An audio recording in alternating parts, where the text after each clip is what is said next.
गरीब की बारिश। शहर की कच्ची बस्ती में एक गरीब मजदूर कालू रहा करता था।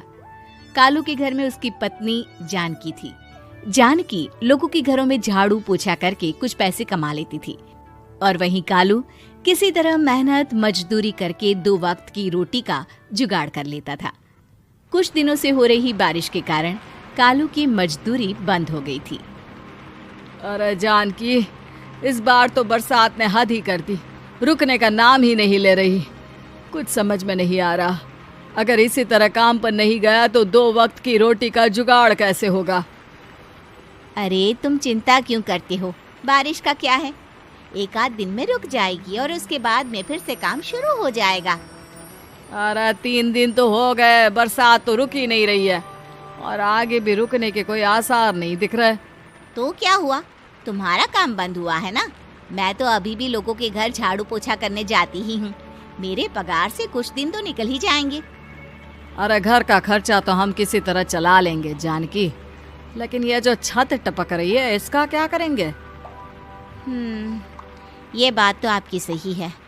हमारी झोपड़ी अब काफी पुरानी हो चुकी है और इसके छप्पर में भी कई सारे छेद हो गए हैं। रात भर पानी टपकता रहता है। अरे मैं भी इसी बात से बहुत परेशान रहता हूँ। कहीं किसी दिन ज्यादा बारिश आ गई तो हमारी झोपड़ी टूटकर बिखर ना जाए। राम राम राम, ऐसी अशुभ बातें क्यों करते हो? अरे ऐसा कुछ नहीं होने वाला। ये झोपड़ी ही तो हमारा सब कुछ है।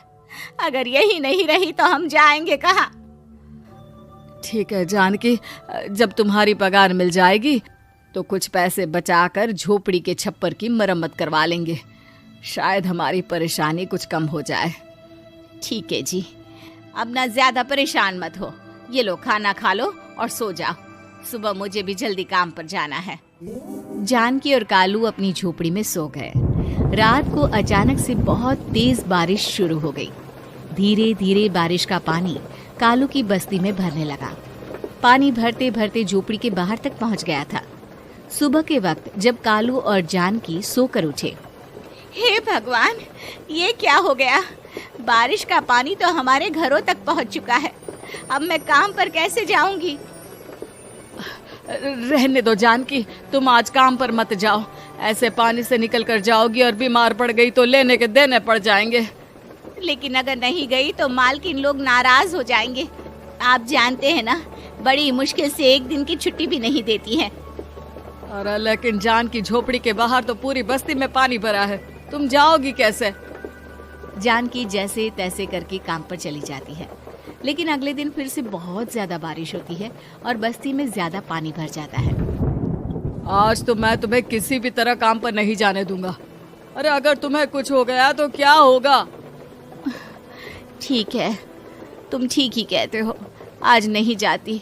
अगर मालकिन नाराज हो गई तो मना लूंगी किसी तरह। अरे मनाने वाली क्या बात है?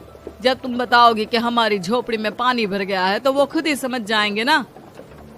अगले 2 दिन तक तेज बारिश होने की वजह से जानकी, कालू और आसपास की बस्ती में रहने वाले सभी लोगों के घरों में पानी भर जाता है, जिसकी वजह से जानकी काम पर नहीं जा पाती। और 3 दिन के बाद जैसे ही जानकी काम पर पहुंचती है, कहाँ थी तुम? पिछले 3 दिनों से काम पर क्यों नहीं आई? मेम साहब, क्या बताऊं, इतनी ज्यादा बारिश हो रही थी, हमारी पूरी बस्ती में पानी भर गया है और उससे भी ज्यादा तो मेरी झोपड़ी के अंदर पानी भर गया। आप ही बताइए कैसे आती मैं? इसका मतलब ये हुआ कि बारिश होगी तो तुम काम पर नहीं आओगी? ना ना, मेरे कहने का ये मतलब नहीं था मेम साहब। तुम जानती भी हो 3 दिन से कितनी परेशानी हो रही है मुझे। सारा काम मुझे खुद करना पड़ा। माफ कर दीजिए मालकिन जी, पर मैं क्या करती, आने के लिए रास्ता ही नहीं था, सब जगह पानी भरा हुआ था। बहाने तो तुझे बहुत बनाने आते हैं। जानकी देख, अगर अगली बार ऐसा किया ना तो फिर काम से हमेशा के लिए छुट्टी। अरे ना ना मालकिन, ऐसा मत कीजिए। बारिश की वजह से मेरे पति की मजदूरी भी छूट गई है। बड़ी मुश्किल से घर में 2 वक्त खाने की रोटी का जुगाड़ हो पाता है। आप मुझे काम से निकाल देंगे तो हम क्या खाएंगे? अगर इतनी ही चिंता है तो फिर रोजाना काम पर आया करो। चलो अब जल्दी से जाकर घर का सारा काम करो। बारिश रुकने का नाम ही नहीं ले रही थी। पूरे शहर में बाढ़ जैसे हालात बन गए थे। लेकिन नौकरी जाने के डर से जानकी किसी तरह रोज काम पर जाती थी। एक दिन जब जानकी काम करके अपने घर लौट आई तो अचानक उसकी बस्ती में कुछ लोगों का शोर सुनाई दिया। अरे लगता है बाहर कुछ हुआ है, मैं जाकर देखता हूँ। हाँ हाँ, पता तो कीजिए, ये बस्ती में लोग इतना शोर क्यों कर रहे हैं। बाहर जाकर कालू ने एक आदमी से पूछा, अरे क्या हुआ भाई, इतना शोर क्यों मचा रहा है? अरे क्या बताए भैया, अपनी बस्ती के बाहर एक पुल टूट गया है और वहाँ पर एक कार फंसी है। थोड़ी देर में अगर किसी ने नहीं बचाया ना तो वो कार पानी में बह जाएगी। हाँ? ये क्या कह रहे हो भैया, कार के अंदर कोई है क्या? हाँ, कोई औरत बैठी है, अकेली है, बहुत रो रही है बेचारी, मदद के लिए बुला रही है। अरे तो हमें जाकर उनकी मदद करनी चाहिए ना। अरे लेकिन इसमें बहुत खतरा है, हमें अपने आप को बचाना चाहिए। पानी कभी भी हमारी बस्ती की तरफ आ सकता है।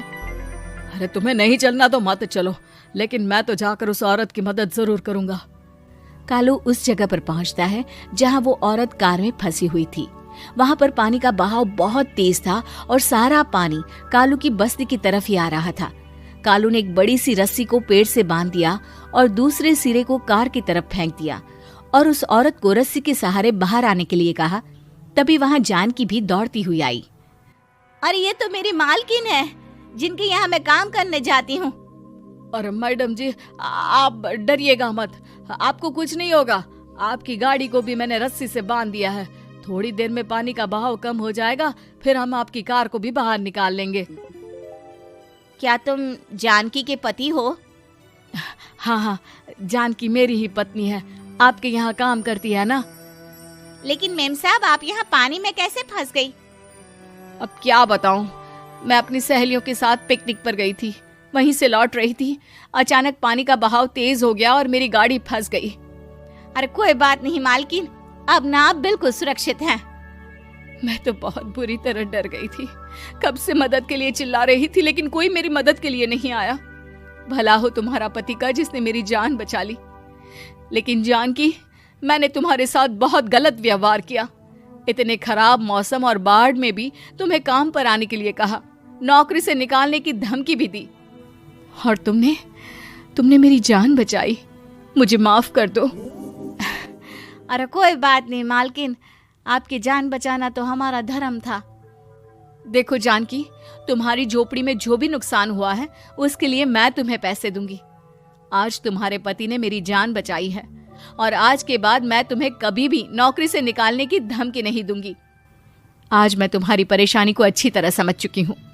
हम जैसे पैसे वाले लोगों के लिए अपने घर में बैठकर बारिश का मजा लेना बहुत आसान है, लेकिन तुम गरीब लोगों के लिए बाढ़ और बारिश काफी परेशानी खड़ी कर देते हैं। ये बात मुझे आज अच्छी तरह समझ आ गई है। आपका बहुत बहुत धन्यवाद मालकिन।